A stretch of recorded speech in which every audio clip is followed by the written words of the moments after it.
여러분 하나님의 작정을 생각하실 때 한 가지 꼭 기억해야 될 게 있는데, 그게 뭐냐면 하나님의 작정이라는 씨앗이 열매로 드러나게 되는데 그 두 가지 열매가 있는데, 그 한 가지 열매는 뭐냐면 창조, 사역, 또 한 가지 열매는 섭리의 능력. 창조와 섭리라는 열매로 하나님의 작정이 열매를 맺는 거예요. 그죠? 자, 하나님의 작정이 이루어지기 위해서는 공간과 시간이 필요합니다. 그래서 하나님께서 창조 사역을 통해서 온 우주를 창조하신 거예요. 그 다음에 시간을 만드신 거예요. 그 시공간을 하나님께서 창조하셨다. 또 그 하나님의 권능과 하나님의 그 능력이 이루어지기 위해서 무엇이 필요한가? 섭리의 사역이 필요하다. 실제로 그 창조된 공간 안에서, 피조물 안에서 하나님의 섭리를 통해서 하나님의 권능이 드러나게 돼 있다라는 부분입니다. 자, 근데 이러한 작정은, 이러한 창조와 섭리의 사역은 하나님의 어떤 속성에 기인하는가라는 질문에 이렇게 대답할 수 있는 거예요. 우리가 계속적으로 반복하고 있어요. 하나님의 정확하고 오류가 없고 포괄적이고 또 섬세하신 미리하심을 통해서 그 불변하시는 하나님의 속성을 기억하십시오. 또 한 채 오차 없이 디테일하게, 아주 섬세하게 모든 것들이 작정되었고, 그 작정이 창조와 섭리의 사역을 통해서 실행된다, 적용된다라는 부분이에요. 하나님의 작정은 어떠한 외부의 영향도 받지 않으십니다. 그죠? 우리가 배웠어요. 하나님께서는 자유롭게, 또 하나님의 기뻐하신 뜻 가운데서 이 작정이 시작이 된다. 하나님이 기뻐하시는 뜻이 뭘까요? 하나님께서 이 작정을 하실 때 너무 만족하신다는 거예요. 너무 즐거워하셨어요. 자, 이렇게 내가 작정을 할 건데 이 작정을 통해서 내 뜻이 온전히 이루어지게 될 것이고 그것이 나에게 너무 만족이 된다라는 부분입니다. 그리고 반드시 실행된다는 측면에서 보면 이 하나님의 작정은 어떤 특성을 가지냐면 확실성을 지닌다라는 거예요. 확실성. 하나님의 작정은 반드시 오차 없이 섬세하게 먼지마저도 움직이게끔 작정되었다. 그리고 실행이 된다. 작정된 대로 반드시 실행이 된다. 자, 여러분 한번 보십시오. 이러한 작정에 대해서 설명을 할 때 항상 오류가 드러나게 되는데, 이게 무엇이냐면 하나님의 주권을 지나치게 강조한 나머지 운명론이나 또 결과론에 빠지게 되는 오류가 있어요. 그게 뭐냐면, 자, 하나님께서 모든 걸 다 작정하셨고 그 작정이 반드시 이루어진다. 이 부분만을 떼어놓고 생각을 하면서 이렇게 얘기하는 거예요. 아니, 어차피 다 하나님이 작정하셨는데 작정하신 대로 반드시 이루어진다면 내가 어떤 노력을 한들 그 작정의 변화가 있겠는가? 그래서 난 아무것도 할 필요가 없어. 이렇게 얘기하는 거예요. 자, 서울대 가는 게 만약에 시온이 서울대 가는 게 하나님의 뜻이다. 그럼 내가 뭐 공부하든 안 하든 상관없이 나는 하나님의 뜻 가운데 서울대를 갈 거야 라고 주장하는 거나 마찬가지예요. 이 악하고 왜곡된 가르침이 영국 역사에서 아주 일정 기간 큰 영향을 미쳤어요. 이게 하이퍼 칼빈주의라는 가르침인데, 이 가르침 때문에 영국에서 약 100년에 가까운 시간 동안 선교가 매우 약화됐어요. 왜? 사도행전에 있는 말씀처럼 영생을 얻기로 작정된 자는 다 믿더라. 그러니까 하나님께서 작정하신 자는 그냥 누구든지 다 영생을 얻게 되기 때문에 내 전도의 여부와 내 노력과 상관없이 믿을 사람은 어차피 믿을 거고 믿지 않을 사람은 믿지 않을 거야. 그래서 나 전도를 굳이 할 필요가 없어. 그냥 단지 하나님 앞에 기도할 뿐이야 라고 주장한 거예요. 그래서 실제적으로 정말 놀랍게도 선교가 굉장히 약화됐어요. 윌리엄 캐리라는 위대한 선교사가 등장하기 전까지는 상당 부분 이 가르침이 영향을 미쳤던 겁니다. 여러분들 만약에 일상생활에서도 이러한 작정의 왜곡을 믿는 사람들이 많아지면 어떻게 될까요? 자, 불이 났어, 집에. 그래서 나 죽을 것 같아. 119에 전화했어. 소방관이 이렇게 얘기하는 거야. 하나님이 선생님을 살려주실 거면 어떠한 불이어도 당신은 살 겁니다. 걱정하지 마세요. 이렇게 얘기하면 어떻게 될까요? 다 죽는 거야, 다 죽는 거. 강도가 집에 들어있어요. 경찰이 딱 전화했어. 근데 경찰이 아주 신실한 하나님을 믿는 사람을 고백하면서 만약에 선생님 하나님이 작정하셨다면 군대 3만 명이 와도 선생님은 안전할 거예요. 그러니까 너무 그 강도 하나 때문에 걱정하지 마십시오. 또 반대로 생각해 보면 만약에 선생님이 죽는 게 작정되었다면 아무리 우리 군대가 다 동원되더라도 선생님 지킬 수 없어요. 그러니까 하나님의 뜻에 맡기십시오. 이렇게 왜곡된 주장을 할 수 있는 거예요. 그죠? 그렇지만 이것들 여러분들 당장 이 하나만 들어봐도 이게 오류가 있다는 생각이 딱 떠오르잖아요. 그죠? 말이 안 되잖아요. 이걸 왜냐하면 하나님의 작정을 너무 인간적인 관점에서 접근을 하고 이해를 하려다 보니까 이렇게 되는 거예요. 그게 뭐냐면 하나님께서는 하나님의 그 작정이나 섭리나 또 창조의 사역은 우리가 개입할 수 있다 없다? 없어요. 그죠? 전적인 하나님의 권능 아래에서 시행되는 일들입니다. 또 그 하나님은 어떤 분이시냐면 로마서에 있는 말씀처럼 깊도다 하나님의 지혜와 지식에 부요하며 그의 판단은 측량치 못할 것이며 그의 길은 찾지 못할 것이미로다. 우리가 하나님을 이해할 수 있는 그 영역이 너무 작다는 거예요. 그죠? 만약에 우리 사랑하는 주아가 있잖아요. 주아가 이제 2살이잖아요. 근데 이 주아에게 수학 박사가 와서 미분 적분을 막 가르친다고 생각해 보세요. 자, 미분이 이거고 적분이 이거야. 그러면 주아가 어떻게 하겠어요? 미분, 적분 막 이럴 거 아니에요. 이해를 하겠습니까? 그 격차가 어마어마하잖아요. 그죠? 인간과 인간 사이에도 이런 격차가 벌어지는데 하나님과 인간은 정말 비교할 수 없을 정도의 격차가 있다라는 거예요. 그래서 하나님께서는 작정을 하시면서 인간에게 더불어서 무엇을 요구하시냐면 책임을 요구하시는 거예요. 책임. 그래서 성경 말씀에 보면 너희는 나를 부를 만한 때 부르고 찾을 만한 때 찾으라. 우리 예수님께서 찾고 구하고 두드리라.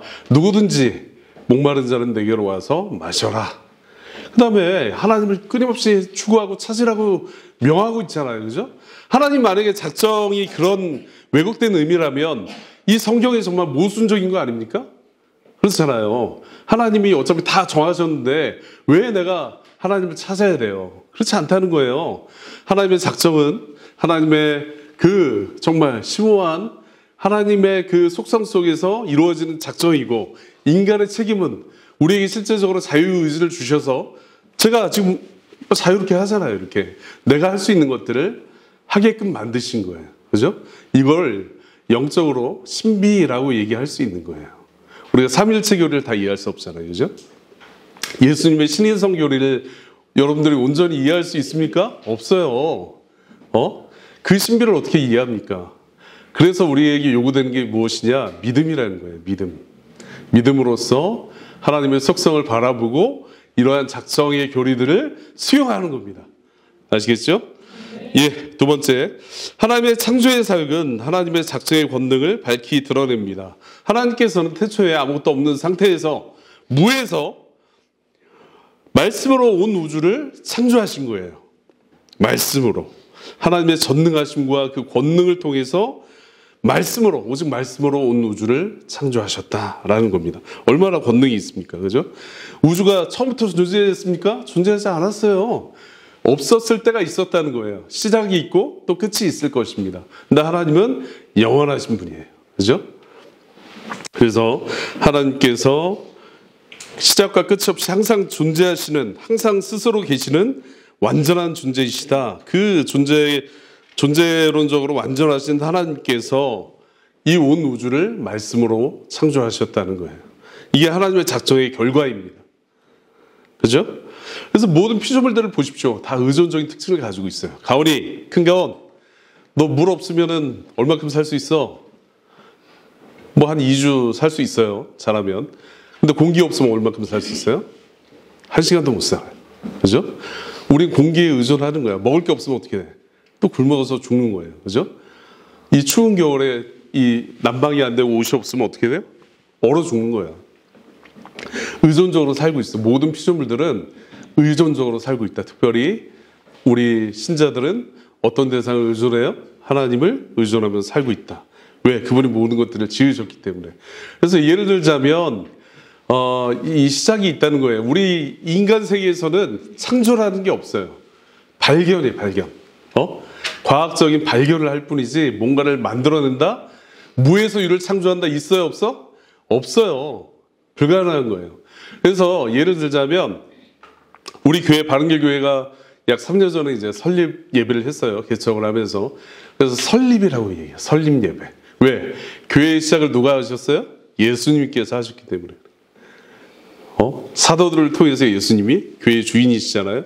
교회를 세우신 거예요. 그래서 창립 예배 이렇게 하지 않습니다. 설립 예배라고 하는 거예요. 왜? 창립은 새로 창조해서 만들어낸 것을 의미하기 때문에 그렇습니다. 그러니까 하나님께서 무에서 유를 창조하셨다.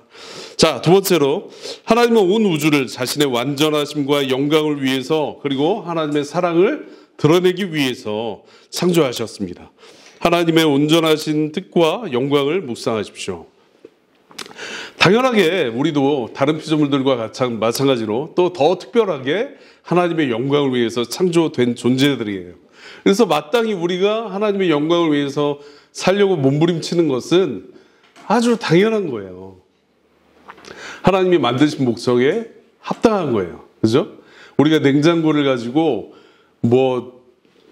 썰매를 타지 않듯이 그 목적에 합당하게 쓰잖아요. 그죠? 핸드폰을 가지고 물수제비를 뜨지 않잖아요. 그죠? 머리가 이제 정상적으로 가지고 있는 사람이라면. 맞습니까? 자, 하나님의 작정의 시작은 하나님 자신의 기뻐하신 뜻이고 또 하나님의 그 작성의 종착지는 어디에 항상 하나님의 영광이다. 시온이 딴짓하지 말고. 자, 하나님은 또 온 우주를 어떻게 창조하셨어요? 며칠 동안? 6일 동안 창조하셨어요. 오늘날 현시대 과학자들은 이런 것들을 너무 허무맹랑하게 여기잖아요. 그죠? 창조되지도 않았을 뿐더러 6일 동안 어떻게 이 세상이 지어진다는 게 믿겨지냐. 수백만 년, 막 수억 년 진화를 통해서 어떤 생명체가 지금 우리가 보는 생명체가 보이는 건데 6일 동안 만들어졌다고? 말도 안 돼. 이렇게 주장을 하는 거예요. 그죠? 그리고 어떤 세포 분열이 일어나려면 그만큼의 시간이 필요하기 때문에 인간도 수백만 년 또는 그 이상의 시간이 필요해서 이렇게 진화가 된 것이다 라고 주장을 하잖아요. 근데 하나님은 성경은 뭐라고 말씀하십니까?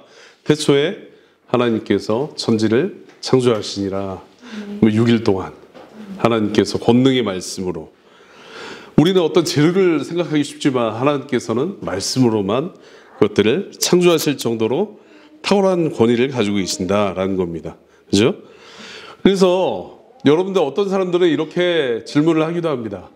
그리고 이 현대 과학을 너무 신뢰하는 나머지 진짜 과학자들의 말이 증명되는 이 부분들을 생각해 보면 이 성경은 좀 신빙성이 떨어지는 거 아닌가? 왜 성경은 이런 부분에 대해서 답하지 않는가라고 주장하는 사람들이 있어요.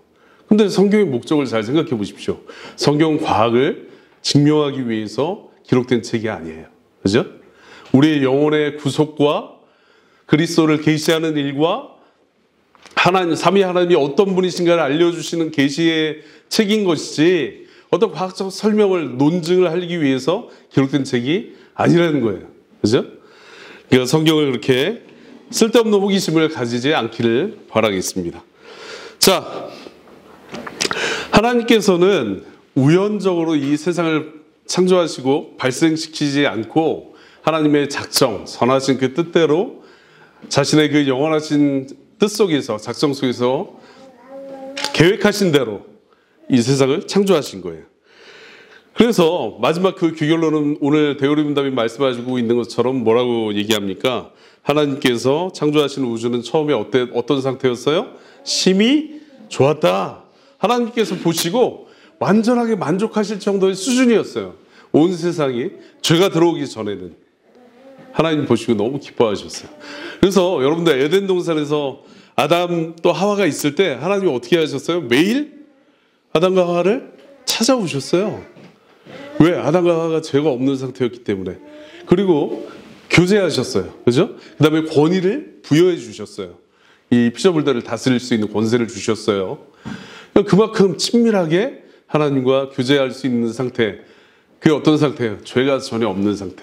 죄가 있으면 교제할 수 없거든요. 그죠? 자, 하나님의 창조에는 흠이나 오류가 없다라는 부분입니다. 오늘 그 작정에 있어서 잠언 말씀 한 두 구절 정도만 말씀드리겠습니다. 잠언 16장 33절에는 사람이 재미는 뽑으나 이를 작정하기는 여호와께 있느니라. 잠언 16장 9절에는 사람이 마음으로 자기의 길을 계획할지라도 그 걸음을 인도하시는 자는 여호와이시니라. 아멘. 자, 여러분들 이 말씀을 다 들었습니다. 여러분들은 하나님을 신뢰하십니까? 하나님의 작정을 신뢰하십니까? 하나님의 작정을 신뢰하시죠? 자, 하나님의 작정이 모든 것들을 주관한다라는 이 말씀은 무엇을 의미하냐면 하나님의 작정에는 예외가 없다는 것을 포함하고 있다라는 거예요. 즉, 이 말씀은 무엇이냐면 우리에게 기쁘고 즐거운 일도 하나님의 작정 속에 있지만 슬프고 아프고 괴로운 일도 하나님의 작정 가운데 있다라는 거예요. 우크라이나와 러시아의 전쟁이 지금껏 이어지고 있어요. 이게 왜 일어났을까요? 우리는 왜 일어났는지 몰라요. 그렇지만 하나님의 작정 속에 있다는 것은 믿을 수 있습니다. 한치의 오차 없이 하나님께서 그것들을 만드신 거예요. 그죠? 그래서 이 말씀을 생각하게 되면 어떤 내용들을 우리가 같이 묵상할 수 있냐면 기쁠 때뿐만 아니라 고난이 올 때도 하나님께서 나에게 이러한 것들을 작정하시고 이끄시는 이유가 있다. 다만 사단하고는 달라요. 사단이 주는 그 시험이 있는데 그 시험의 목적은 뭐예요? 신자가 브로큰 되는 거예요. 무너지는 것을 목적으로 합니다. 하나님께서 여러분들, 저와 여러분에게 작정하시는 그 목적은 뭐냐? 하나님의 영광을 위해서 모든 것이 합력하여 선을 이루게 하시기 위해서 작정을 하신다는 거예요. 거의 고난도 포함이 되어 있는 겁니다. 또 즐거운 일도 포함이 되어 있어요. 또 때로는 하나님께서 우리가 정말 행복하기를 바라신다고 성경에 기록되어 있거든요.